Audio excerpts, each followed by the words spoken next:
So welcome to Internet Independence Day. My name is Daniel Berninger. I'm an entrepreneur, been working on internet issues since I was Gary Shapiro's here too. I'm glad you could make it, Gary. And just introduce yourself. And so one of the things I want us to think about in our time here tonight is, where were you in 1995? What was the world like for you in 1995, and how does it transformed by the internet? And sort of just think about that. I brought some show and tell. I brought some daughters, some of which didn't exist in 1995. And so for a lot of us, our kids were a lot younger 20 years ago, and that happens. And so as we're just trying to sort of just be a bit in awe, essentially, of what happened from 1995 to 2015. And in particular, we want to kind of catch our breath and get ourselves to 2035. And so one of the frames of reference was that in 1995, the internet backbone was 45 megabits. And 45 megabits in 1995 would have cost you about $25,000 a month. Today, we can get that to your residence or to your business. And so one of the sort of grand questions for us is, today the internet backbone is about 100 gig, the links. So our challenge for the next 20 years is, how do we get to 100 gig to all the residences? And we can argue whether it's 50 gig or whatever, but that's our challenge. So I've got some really great speakers tonight, just to kind of frame it out. I think pretty much everybody in the room is a luminary in and of their own right. I reached out to some friends and put together what we're calling the Tech Innovators and the Tech Elders, and we're going to try to get the country thinking about this roadmap to the future. And let me just introduce a couple Tech Elders that are here. Doug Humphrey, who's a founder of Digex and Sidera. And he was one of the first 3 or 4 people on the internet. Doug? Doing commercial. Yeah, it's odd. And Dave Farber, also an original. Dave, I think your first modem was 240 baud or something, or? It was the 100 baud modem. So is Jeff Pulver back yet? No, not yet. Bob Frankston, also all the gray hair guys. Where were you in 1995, Bob? Trying to connect homes to the internet. So as we go through tonight, your opening line for whoever you happen to be talking to is, where were you in 1995? And kind of really think about that. So we're going to get started. The way it'll work is, we're going to have some speakers kind of get us thinking about new ideas, and then the rest of the event will be kind of just toasts and anecdotes about the past. So our first speaker and our host here at CSIS is Jim Lewis. And if you look at the CSIS mission, okay, and CSIS, and Jim could tell us, came to us during sort of the period of the Cold War. And they were really contemplating, the future of the planet type questions. And in particular, in those days, the future of nuclear weapons that would threaten the future of the planet. So we're kind of, with the internet and the impacts of it, in that same place again, trying to contemplate that. And Jim's just going to get us started thinking about it. Thank you, Dan, and welcome everyone. Thanks so much. So I had my own icebreaker questions that you can feel free to borrow, which was one that always works with a sort of a tech or geek crowd is, what was your first computer? DEC 10, Trash 80, right? Or when did you first use the internet? 1984, physics department, University of Chicago, where you had to fill out a paper form to get access, which I always thought was funny, right? In any case, welcome to CSIS. We're glad to do this. In talking with Dan, he asked me to say a couple things to sort of frame the discussion. you know, we do political things here, we do international relations here. So I came up with 4 questions that we might want to think about, right? The first one is, you know, what is legitimacy in terms of the internet? How do you decide who is a legitimate representative, who is a speaker? What does legitimacy look like? What does the internet look like when it moves from a global, from a transatlantic to a global platform and it has a global audience? You know, how does that change the composition of those who use it? Is the selection criteria the number of users, or is it those who are actually involved in the enterprise? I got to have a fun discussion in India, and, you know, the Indians saying, well, we have so many hundreds of millions of internet users, we should really be shaping the future of the internet. And the answer was, well, we use more oil, so we should really be members of OPEC. That didn't go over very well. Hey, Andrea. Who are legitimate representatives for the future discussion of the internet? How are they selected? We relied on this experimental approach that worked pretty well. I was in the Clinton White House in the end of the, I worked in the Clinton White House in the second administration on internet commercialization issues. I mainly did security, but one of the things we thought about is, you know, what is the governance structure you want? What will it look like? And this was in some ways an experiment. What are the right venues for discussion now? What are the right venues for commitment? And, you know, the views of the world, the views of other countries are different perhaps of what we might think in the US. So when I think about this, America had expectations about what the future of international relations would look like, what governance would look like, and the internet is in some ways a huge experiment in global governance, right? And when it commercialized the internet, I don't know what other people in the room thought, but I didn't really expect a tidal wave. I thought, you know, we got about 150 million users. You know, geez, maybe, you know, within 5 years, well, we might even get up to like 300 or 400 million, and it'll be like a giant eBay. I did not expect this to become what it became, right? And part of that is we now might need to take a step back and say the things were put in place in the 90s to encourage the growth and use of the internet with fabulous success. Do we now need to rethink them in light of a global audience and non-Western participants?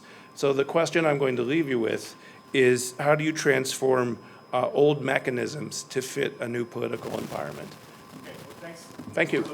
Sure. And so again, it is a beautiful building, though, isn't it? You know, in terms of, the internet will have to get its own building someday. So our next speaker is Dave Allison from Smithsonian, Dave is an expert in the history of computing, and we're living in that history right now, and so they have some collections coming up. But just, you know, is this a historic moment, Dave? Absolutely. Okay. So to answer the 2 questions, my first computer was a CDC 6700 that I programmed with punch cards. Some of you remember punch cards for programming computers. And in 1995, I was in charge of an exhibit at the Museum of American History called Information Age, which was about how telephone and computing technologies came together to form information networks. And we were saying, gee, we probably should update this exhibition with something about the internet. And that shows where we were thinking. But my thought for you tonight is, you think history is about the past. But I want to leave you with the thought that history is not simply about the past, it's only about what we preserve from the past. So if you history makers, and all of you are history makers here, if we don't preserve your objects, your ideas, your documents, nobody will remember or know how that work was done, what that contribution was. So we at the Smithsonian, our job is to find important artifacts particularly, but also documents and records about the important things that happened in American history. So some of the things that we have in our great collection of information technology artifacts at the Smithsonian, they include Samuel Morse's telegraph, Bell's telephone, Edison's stock tickers. We have in the computing area, we have most of what still exists of the ENIAC.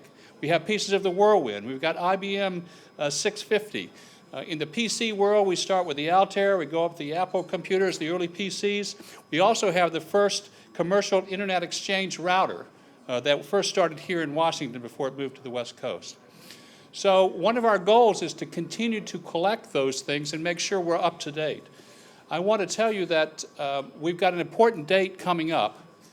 In July the 1st, we will be opening at the Museum of American History a whole new floor focused on innovation and the role of innovation in American history and in American life. So information technology is a big part of that. Mark your calendars in early July. Come to the Smithsonian and see this. You'll see a lot of important information technology artifacts in there, including one of the pieces of one of the first Google servers and Vint Cerf's cell phone. So there's a lot of things to see there. But finally, I want to leave you with this thought.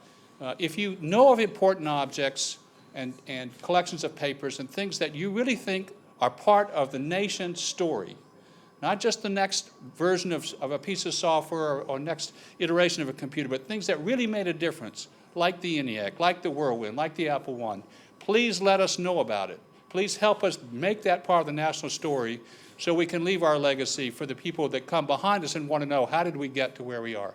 Thank you very much. Thanks, David. So folks in the back, if you just move forward a little bit, because we're going to start to jam up a bit. So just kind of work your way a little bit forward. So again, who here knew that we'd be at 3 billion 20 years later? Raise your hand. Richard did. And again, and Bob did a little bit. You were like 2.5, Bob? Or? Okay. And so, again, one of the other things we kind of think about is that actually nobody predicted it, right? So nobody quite realized. And would they have done it if they'd known it would have been 3 billion people? And I guess, again, you're always sort of, entrepreneurs are really big on experiments and just try things. And so essentially that's what the internet was. The so-called Gore bill, the High Performance Computing Act of 1991, that was about 8 pages. And so essentially the 8 pages basically said, go for it, just do it. And we did, and here we are today. And again, trying to kind of just digest that. So I'm going to bring up Gary Shapiro next. And so Gary, he's going to tell us where he was in 1995. I'm sure it was at CEA, but his life has completely changed. In fact, your life probably changes annually, right? In the sense of the types of products that are out there and the big CES show. And so you probably feel like you're on this like locomotive train that is just going and going and going. And so your life moves a lot faster, and you kind of have that sense of progress that maybe other people don't necessarily have. But please welcome Gary Shapiro. First of all, thank you so much, Daniel. I just have a question. So is it really April 30th? Yeah. It is. It really Hey, is. Jeff. So, Jeff Pulver. Oh, well, April 30th, though, was a Sunday. So I didn't understand. I looked it up, and I was a Sunday. It was a Sunday. I was at my son's travel soccer game. I figured that out. So I answered the question. So, there's a lot of research that shows that people who spend, you can analyze the success of a company or even a person by whether and where they are in their life, by whether they're talking about the past, the present, or the future. And if you go around a company's water cooler and they're talking about the past all the time, it's a very unhealthy company. Same thing with, you picture retired people always reminiscing. And there's nothing wrong with that. I'm just not ready for it. So but I think it's important to celebrate milestones like this one, which is why I jumped at the opportunity, and I'm glad I'm here.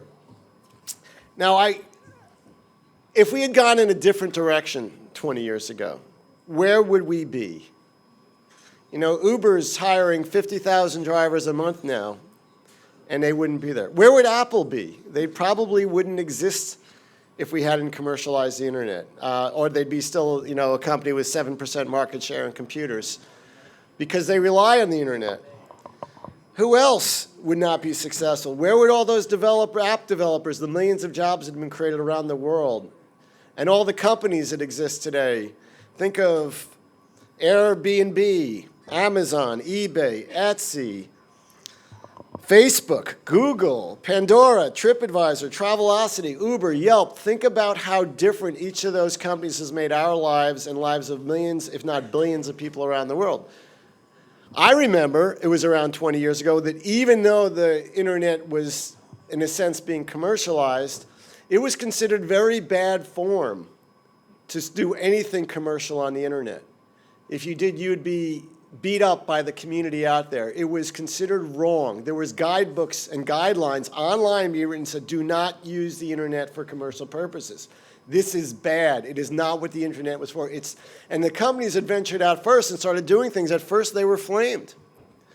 And we have undertaken such a radical mind shift since then, and I think it's inured to all our benefits. Of course, yes, there are bad things on the internet.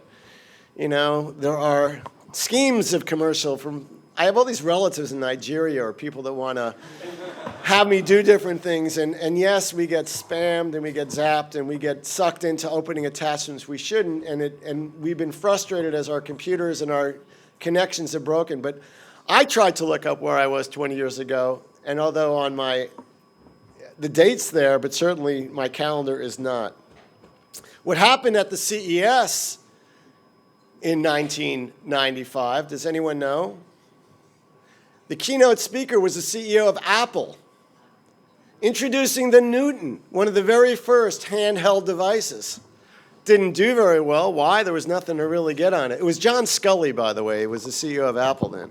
So that's where we were. And we had home pages that were either Yahoo or CompuServe or AOL. That's where was the basis of all our information. It was quite different then. Today, we rely upon our devices, and instead of looking at each other, we're looking at our devices.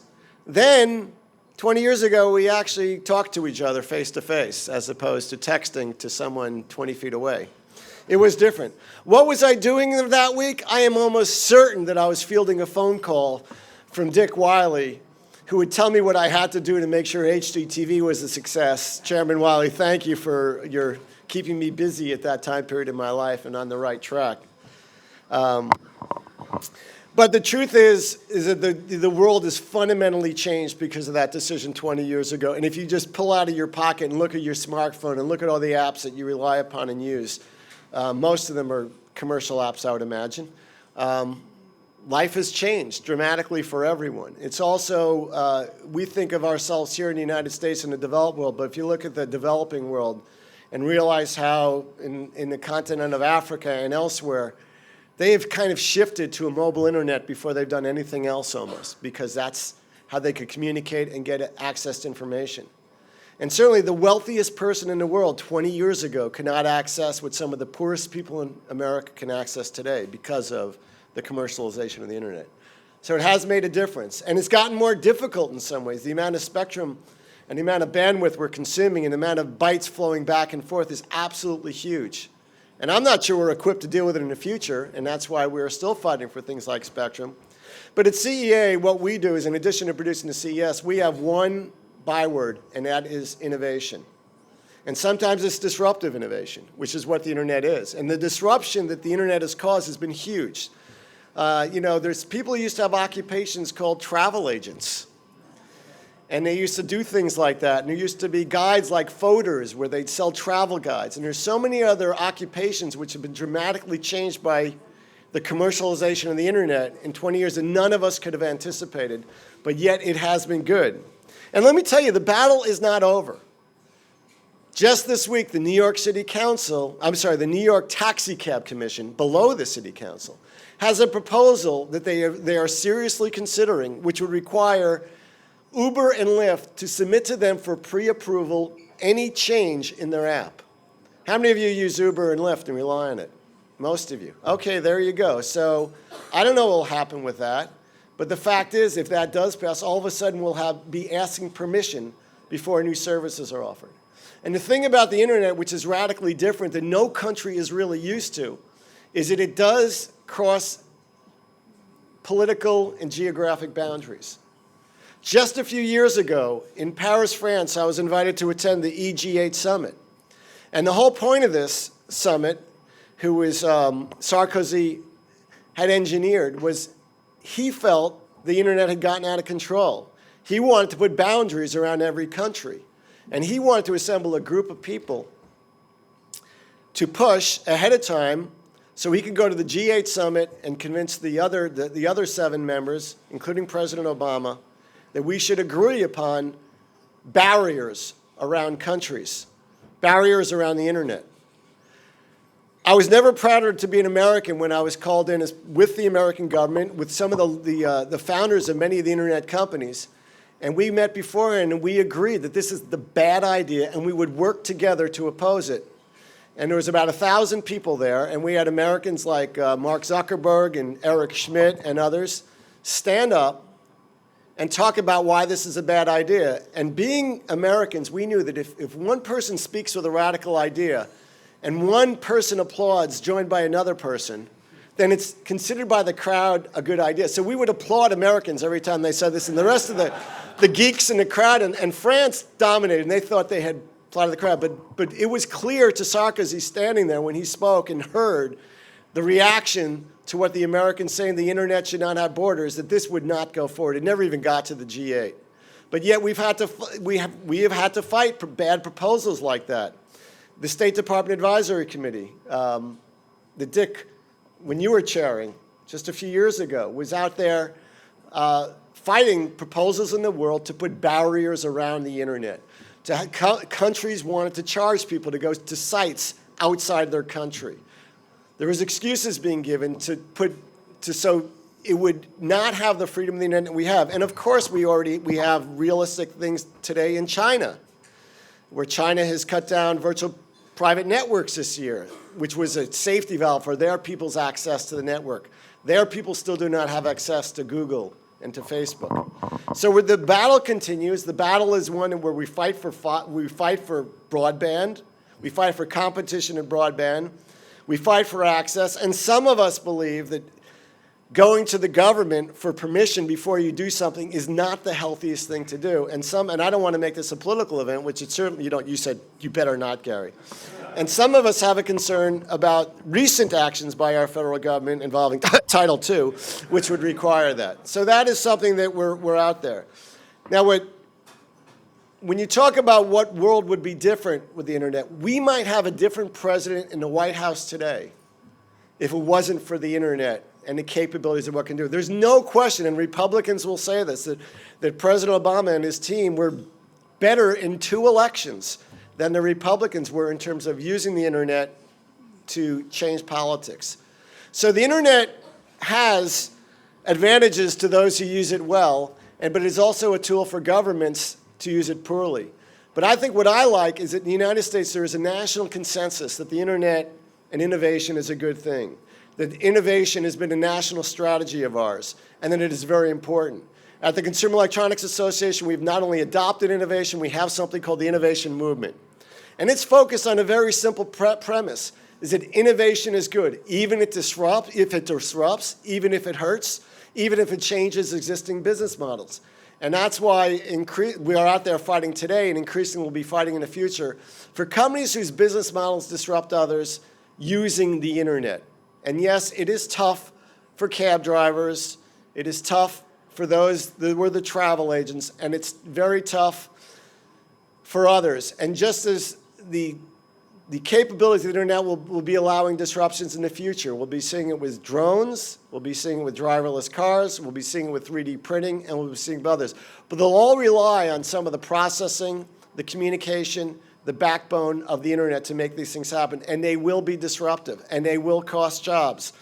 But because we are a nation that favors change, because we derive from immigrants, because we have a culture that asks why not, we are ahead of the rest of the world that way, and it is my sincerest and fondest hope that the spirit of 20 years ago, which allowed the internet to move forward and transform literally the world and people's jobs and people's access to information, education and information, will be the spirit which carries us forward to the next generation and allows new developments of things we can't imagine today, which will solve the fundamental problems of healthcare, hunger, clean water, agriculture.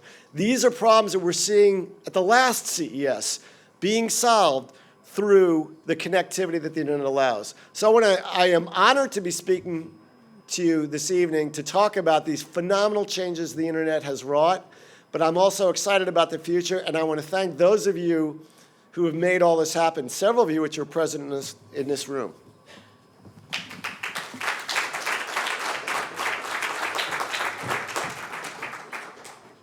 So thanks, Gary. And so we should probably explain what happened on April 30th, 1995. So the internet went through a couple different evolutions from 1968 forward. And at one point, it ended up to be essentially 3 commercial regional networks that was tied together by the NSFNET as a government network. And so on April 30th, 1995, which was a Sunday, they had finally finished turning off all those connections and converting the interconnection between those 3 commercial networks to private interconnects. And so at that point, essentially, the government stepped back. And at the time, again, there were sort of acceptable use rules for the government part of the network, but it was, anything was possible after that. So I'm going to bring up Reed Hunt now.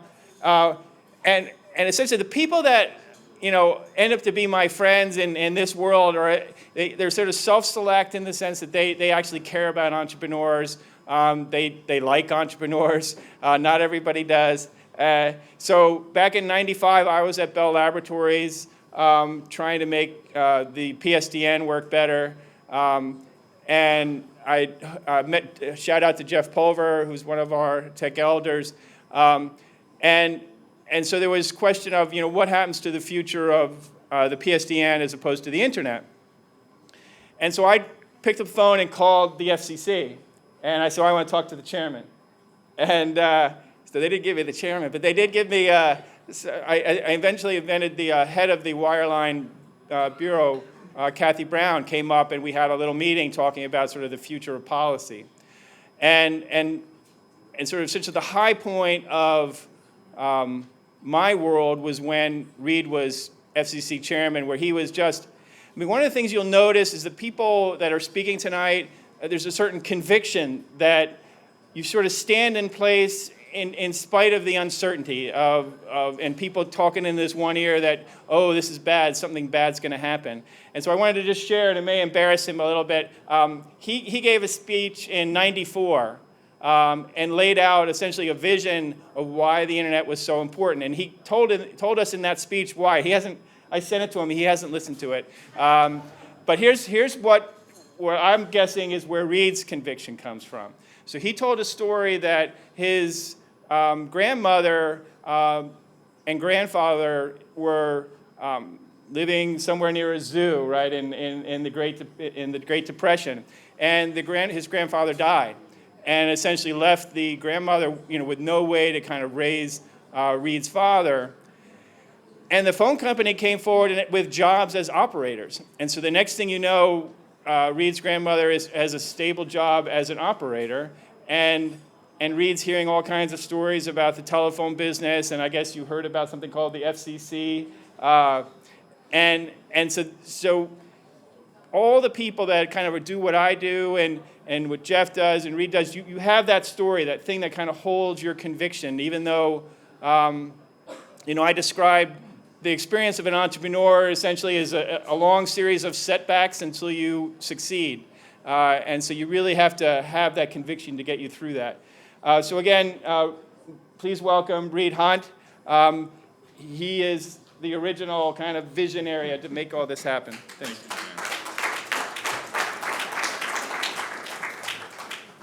Hi, everybody. I see a lot of old friends. Jeff's right here, and some new friends. Thank you very much, Dan, for organizing this.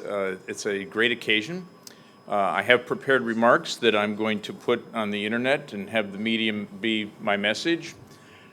But what I wanted to do in a short time here is tell you a story about the initial thinking about internet governance, a story that I've never actually discussed in public before. And then I want to talk to you about how I think that the 22-year run that we've had so far as a world in governing the internet has come to an end.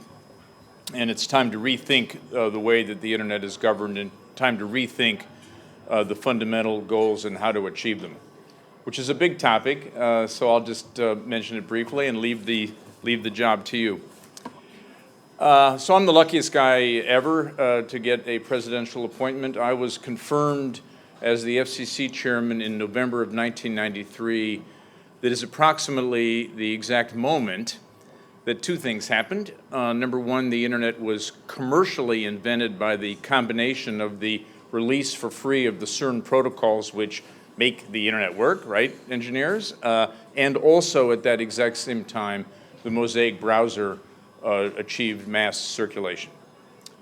That happened pretty much on day one, as far as I was concerned. And then the second thing that happened at the same time was that Congress passed OBRA. Ira Magaziner worked on that. And embedded in that budget bill was a provision that said that the FCC should auction spectrum so as to create a new digital wireless industry and to create the market structure that would produce rapid growth, which led to these things. And within 5 years, at approximately the time that Hillary is elected for the second time to the, not political, within 5 years, at the end of 2020, 4 out of every 5 adults in the world, 4 out of every 5 adults in the world will use this device or some other version of it to access the thing called the internet. So there we are in November of 1993, and the Vice President of the United States, Al Gore, had asked the President of the United States, Bill Clinton, if he, Al, could have the primary responsibility for communications policy in the government. The President said yes, and Gore began to have meetings in his office in the West Wing, and one time I remember at his home on Observatory Hill, there were about something like a dozen or 20 of these meetings. Many people in the White House were present. Joe Stiglitz, who later won the Nobel Prize, Greg Simon, a variety of people. Ultimately, these meetings led to a White House initiative that Ira ran, and he can explain that.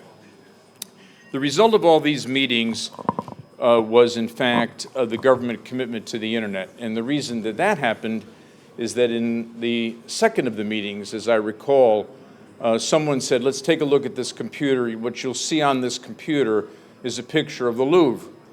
And we all said, that's a really nice screensaver. And Greg Simon, Al's advisor, said, that's not a screensaver. You're actually seeing the Louvre in real time, and you're seeing it by images that are being transmitted over the telephone network. And everybody in the room said, this absolutely, completely, and totally will change everything unless the phone companies stop it. We had all the meetings. We ultimately ended up with a plan. The plan was unveiled by Gore first at the general level at Royce Hall in UCLA in the spring of '94, then in Buenos Aires at the International Telecommunications Union in March.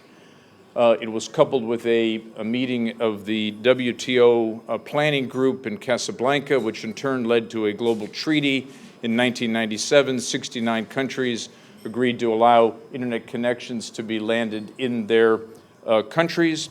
The White House created the proposals under the name of the National Information Infrastructure Initiative. It had a global counterpart called the Global Information Infrastructure Initiative. It is those plans that led to the privatization of NSFNET 2 years later. The White House also drafted a legislative proposal, sent it to Congress. Eventually, after many twists and turns, that led to the historic February of 1996 Bipartisan Telecommunications Act, signed in the Library of Congress. Newt Gingrich and Bill Clinton embracing each other, slightly different than the impeachment process. I won't get into the ironies of this situation. I have the signing pen, or one of the signing pens, on my wall at home, but actually it was the first law in history that was enacted officially by a digital signature recorded on the internet. And these meetings led to a series of fairly recondite FCC regulatory actions that I will summarize as follows.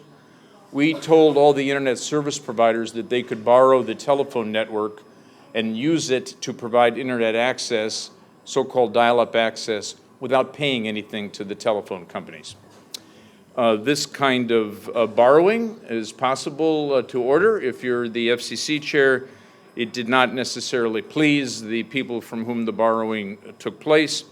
In the rest of the world, the telephone companies went to their regulators and said, let's not have that happen here. This internet is dangerous.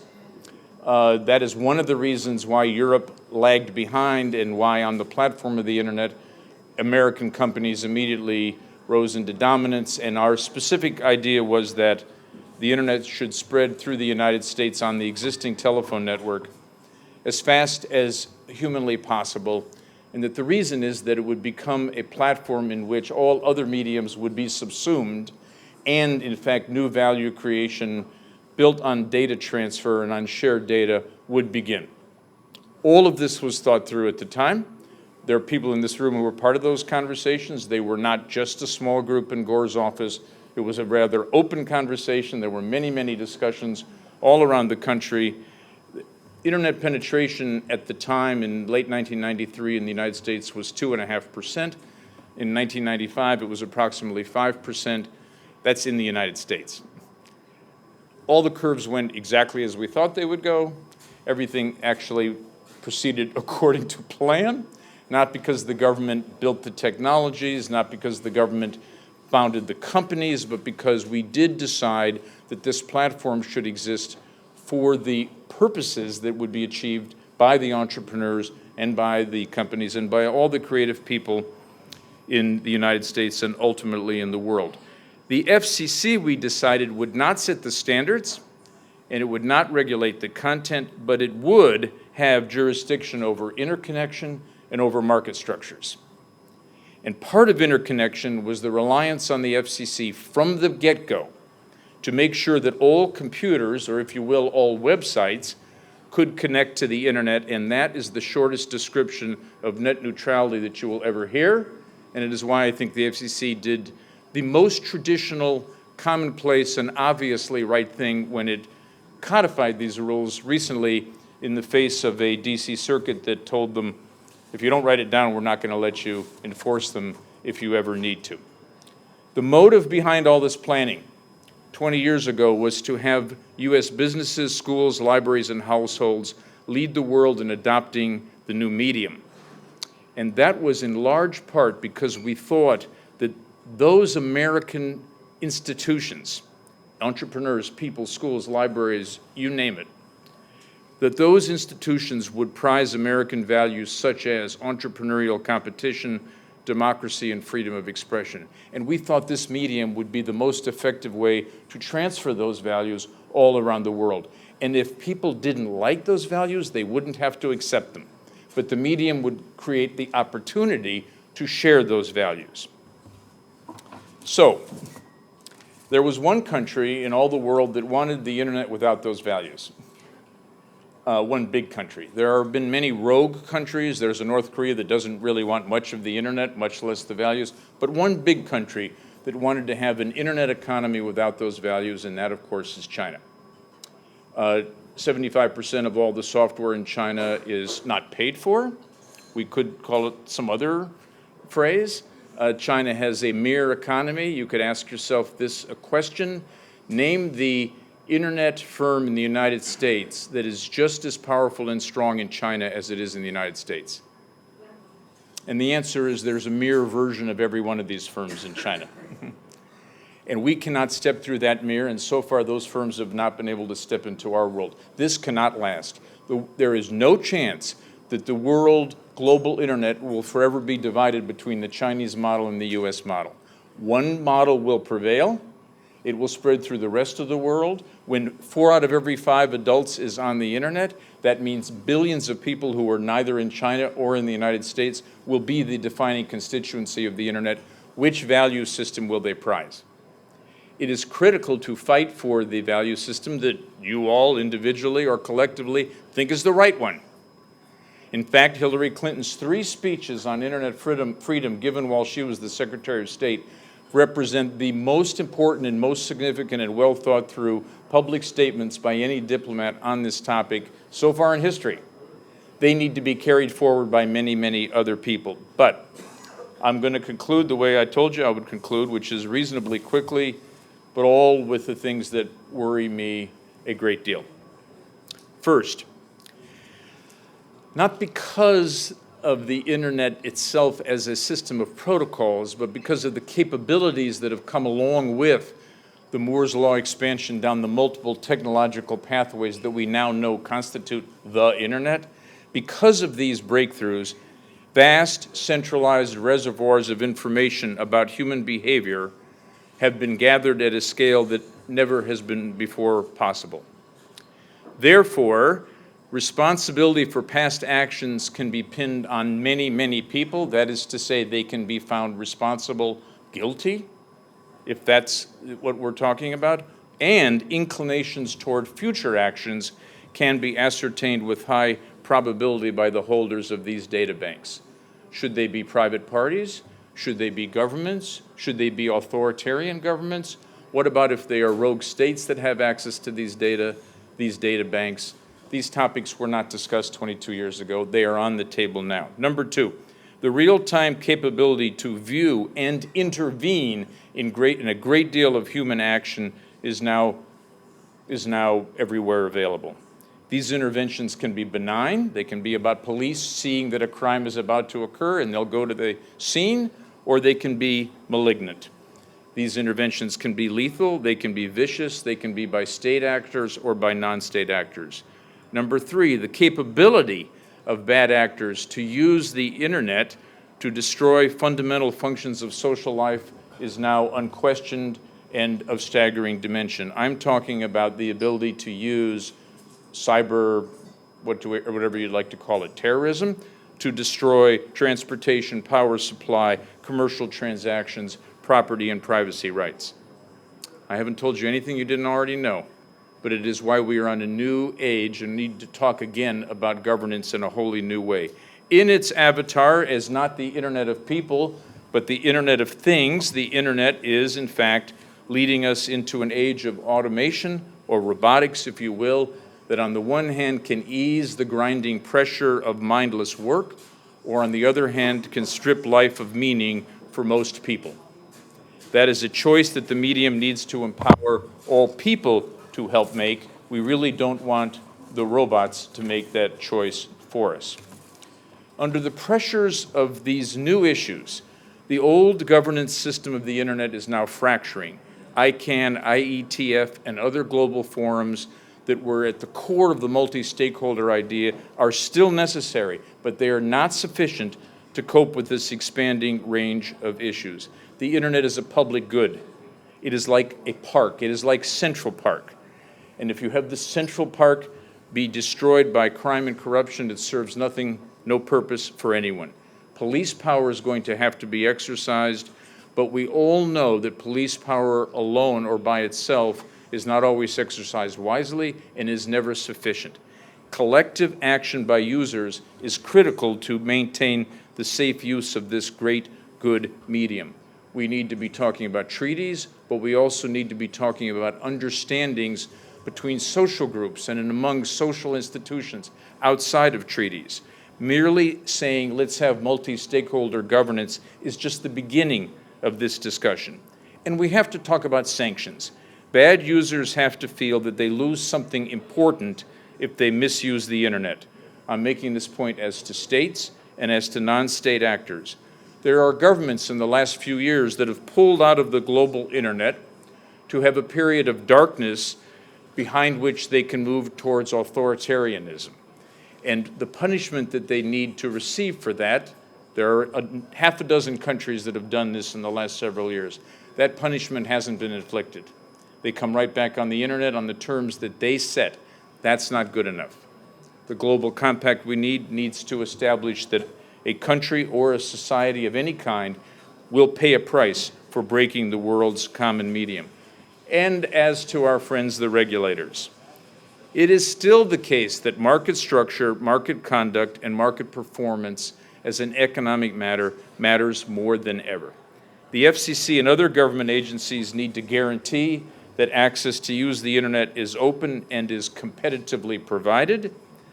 These agencies need to maintain incentives for upstarts to overturn existing market structures, and these agencies in the United States and elsewhere need to make sure that a website, no matter how start-uppity, no matter how small its voice, nevertheless has a chance to reach an audience and find an audience and become the next big thing. If the FCC does what it's supposed to do, we will find many, many other agencies in the West join them, and ultimately we will be in the negotiation with China and the other states that follow different principles where we will get to common ground. And the great advantage of this medium,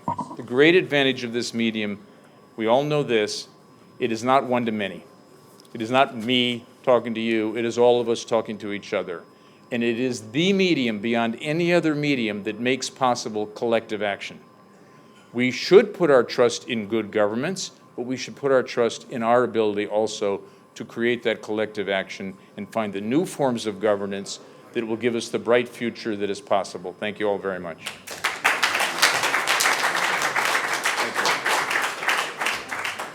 So thank you, Reed.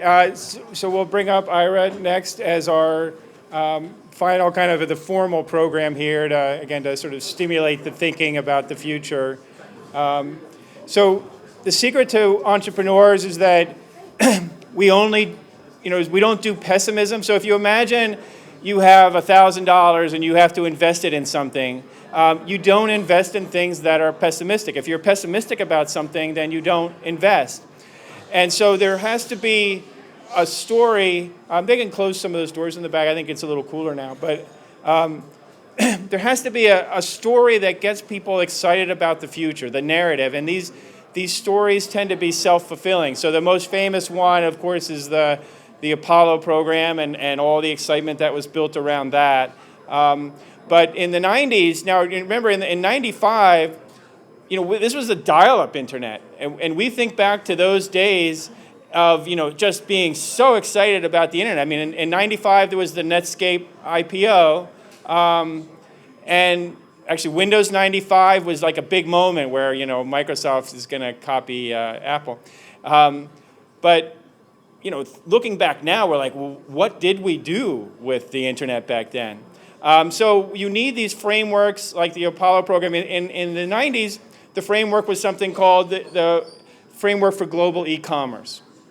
And so, Jeff and I were out doing our thing back then, and it was just excitement in the air that, that this was the future, and it was essentially a framework for opportunity.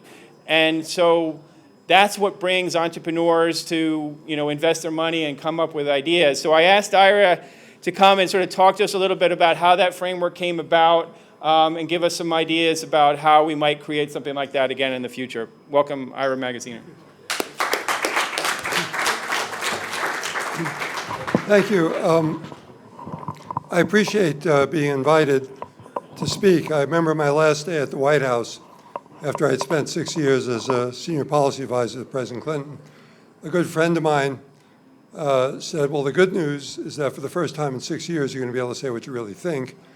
And then he said, the bad news is for the first time in 6 years, nobody will care what you really think. So I'm always pleased to be invited somewhere, and I'll pretend that you care what I really think. What I want to do is take you back 20 years. And 20 years ago, we still have to remember that, this was before Twitter, before Wi-Fi, before Google, before all of that had happened. It was a time when you could download a movie on your 56K dial-up if you had about 2 days to do it. It was a time when there were more people on the French Minitel than were on the internet at that time when we started this. It was a time when you could have everybody in Korea who knew about the internet in one small hotel room, which I know about because I met them there. And it was also a time, most amazingly, when we as adults knew more about information technology than our 12-year-old children, which is certainly not the case today. Now, in early 1995, President Clinton asked me to head a cabinet-level task force on what to do to spur the growth of the long-term economy if he were reelected in 1996. And I convened the task force. We put down about 10 things that we would look at. And after I thought about it for a couple of months, I threw out the list. And what I realized is that there were 3 technologies. If you look at long-term economic growth historically, what tends to happen is new fundamental technologies give rise to a long-term trend of growth economically that typically runs for 50 or 70 years. And there were 3 technologies, one being the internet, the second being the sequencing of the human genome, and the third being some renewable energy technologies that had that potential. But I felt the internet could move fastest and create the biggest change. So I came back to the group and said, you know what, we're going to throw out the first 10 ideas. Let's focus on how we can accelerate the usage of the internet and the commercialization of the internet, because that could bring a real revolution economically.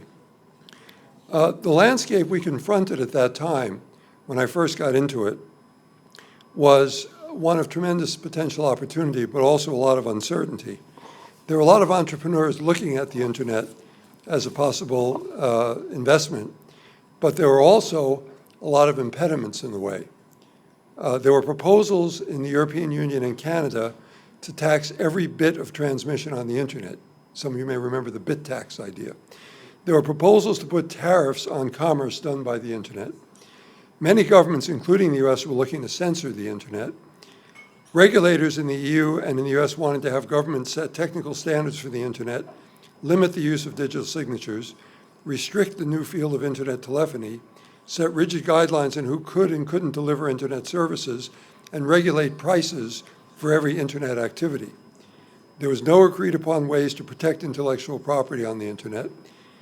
And many foreign governments did not want to adopt the internet because they viewed it as under US government control. And there were a large number of lawsuits, 53 of them, if you can imagine that, working their way through different courts around the world that would have broken up the internet and put jurisdictional restrictions on it that would have prevented interoperability across countries or even states. The security of the internet was also very uncertain. Some of the root servers were in university basements where anyone could walk in and pull the plug. I know that because I went to a couple of them, and nobody was around. I just walked in and I could have, done whatever I wanted. And within the space of a week, when it became clear I was going to head this White House task force on the internet, I had all kinds of delegations calling me and different groups. DARPA, who then was letting out the contract for the Assigned Numbers Authority to University of Southern California, the head of DARPA called and said, we want out of this thing. The head of US Southern California, the president of the university, called me and said, we can't take these lawsuits, we want out of this. I had a delegation from the European Union saying we're going to set up our own coordination routes. We don't like what you're doing. I had different industry groups, 10 different ones, coming in saying we're not going to invest unless you do this or unless you do that. The Internet Society came in and said we really run the internet, not anybody else, and we ought to keep doing it. And that was just the beginning of the week, and then it got worse.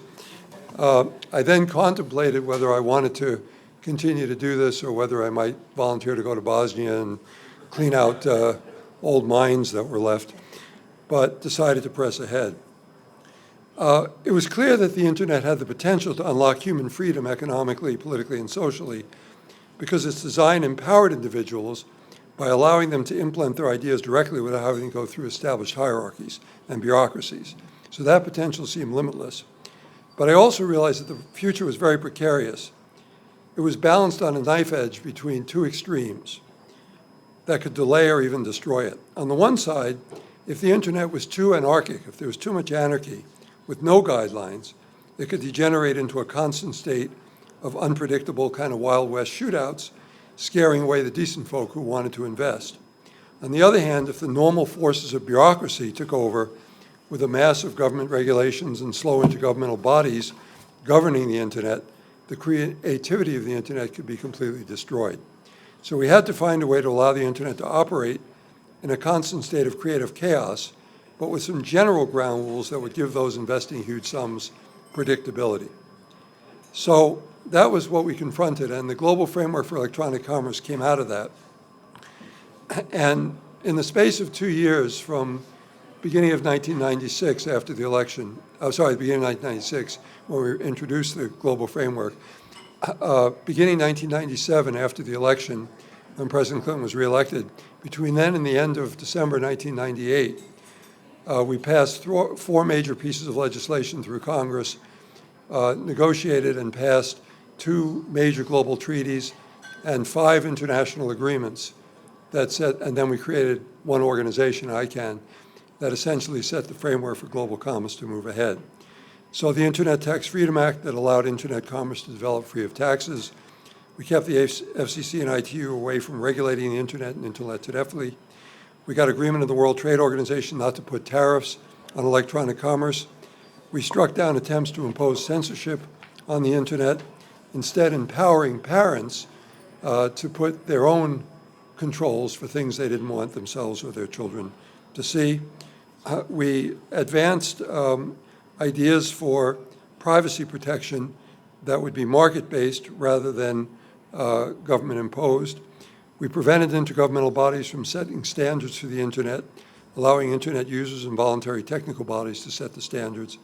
We established a global agreement to protect intellectual property, but not in too restrictive a way. We supported legislation to allow digital signatures and to support online contracts, all of which passed.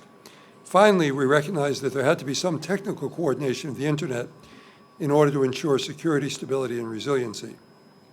The question we faced was how to do this in a way that would operate with reasonable speed, be representative of the wishes of many stakeholders in the Internet community, be recognized by governments to protect against legal challenges, and to allow for the rapid growth of the Internet that we hoped would happen.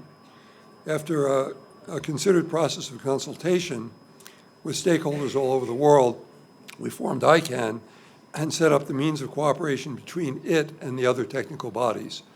At that time, the IANA, as it was called, the Internet Assigned Numbers Authority, was housed in a small office at the University of Southern California and run by a man that many of you knew, I suspect, John Postel, under a contract the university had with the U.S. Defense Department.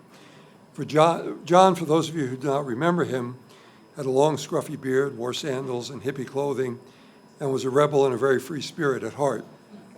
Because of his appearance, it took me hours of pleading to get him through security when I invited him to have lunch with me at the White House. And all the cabinet secretaries and everybody was very self-important sitting in the White House lunchroom kept staring over at us and wondered what I was up to. And it dawned on me at that time that John, and I would include some people in this room who are the real Internet pioneers, 100 years from now, they're going to be remembered in the history books while all those self-important cabinet officials are going to be forgotten because they were the pioneers of the Internet. But that day, it was a bit of an interesting jaunt. John decided what the top-level prefixes were going to be for countries and who in each country would have the responsibility for administering the Internet. And he did it all from a small office at USC where the piles of papers and books lying around reflected both his brilliance and also the creative chaos of the Internet, I must say. To get from the door to one of the chairs that he had was a feat of agility and extraordinary balance, just to navigate around the rubble on the floor. The A root server was run by a company called Network Solutions in Virginia, which was under a contract with the Commerce Department.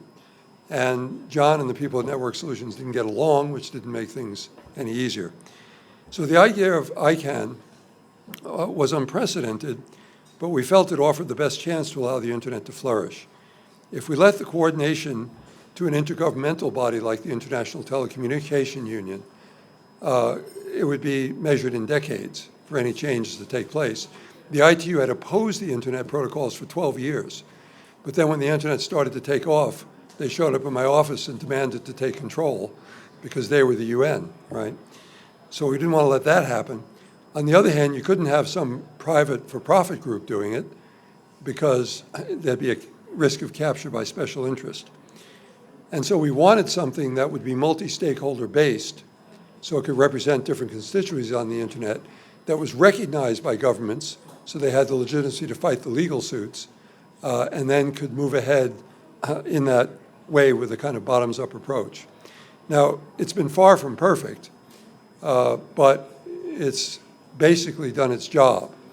And now we're going to hopefully take the next step forward with that, which will truly internationalize it. And the US government, I think, has set up the basis for that to happen.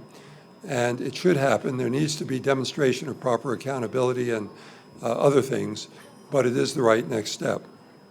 Now, let me just say a few words about the political strategy we used. To get all these laws passed and all these agreements done at a time in Washington which was not exactly harmonious. If you remember those days, there was government shutdowns and the president was being impeached.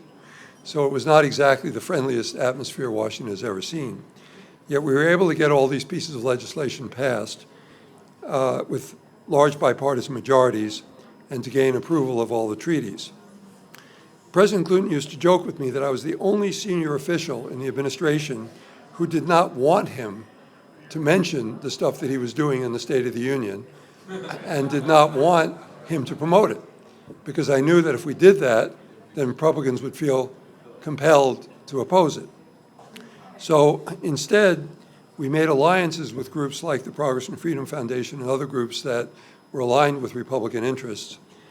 And we found bipartisan sponsorship and had the bills come up from congressional bipartisan sources, and the White House worked quietly in the background to support the bills rather than be too much in the lead. And basically, my feeling on this is that for Washington to work at all, there may be, if I look at the Progress and Freedom Foundation of those days, I may have disagreed with them on 4 out of every 5 issues. But there was one issue where we agreed, and so the important thing is then work together on that issue and get something done. And don't worry about the fact that you are on opposite sides of other issues. And that's really the way I think Washington has to work to be successful. So we did that, and then with the foreign governments, the EU, the Japanese, the others, we basically met with them outside the limelight, educated them on the internet, tried to oppose their natural regulatory instincts, and tried to sell them on the market-based approach, and we were successful in doing that and getting rid of their impulses to try to regulate too much. Now, just to finish up, while the performance of ICANN, IANA, IETF, the number and domain name organizations are far from perfect, and the laws and treaties we got passed are also far from perfect, their success can be measured by the success of the internet. The number of users has skyrocketed. Commerce has exceeded any expectations that we had 20 years ago. Despite the multiplication of languages, the spread of the internet to the remotest parts of the globe, the advent of Wi-Fi, the growth of mobile applications, and the emergence of the Internet of Things, you never read stories about serious technical problems that are inhibiting these things. And you never read stories about lawsuits that are inhibiting these things. So basically what we did, while maybe it would have all happened anyway, as fast as it did, at least it certainly didn't get in the way of it. And it may have done some good in helping propel it forward. When in the 1990s I used to make speeches around the world touting the future of the internet, I was widely ridiculed for predicting that by 2010 there'd be 1 billion people using the internet.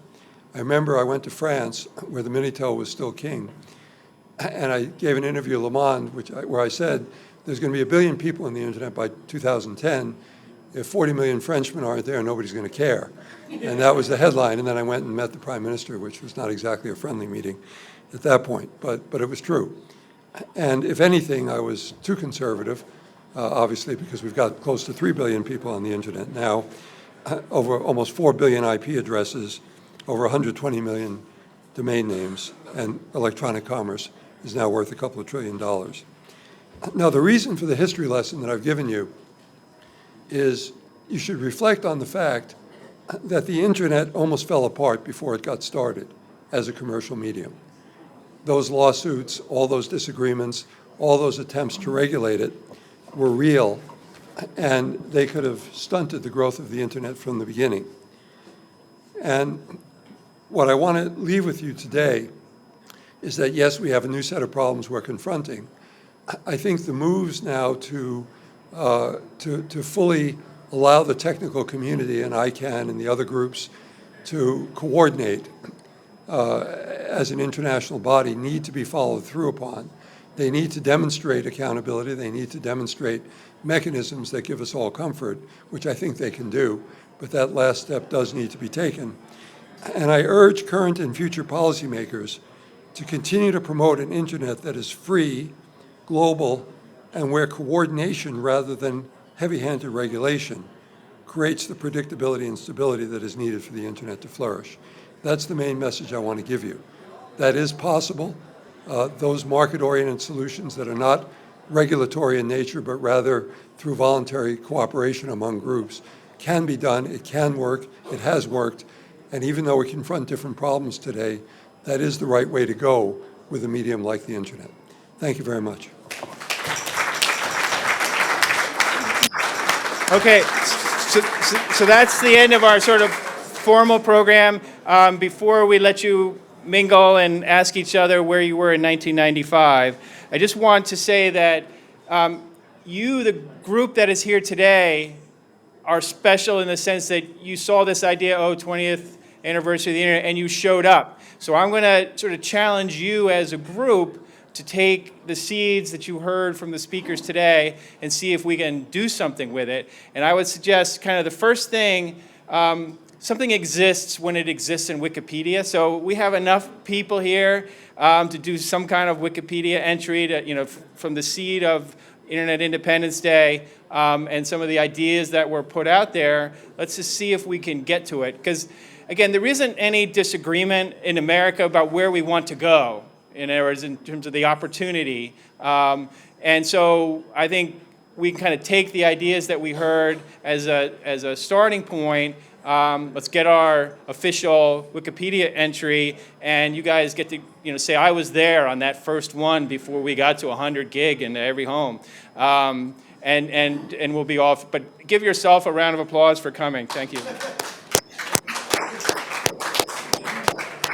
Thanks. And enjoy.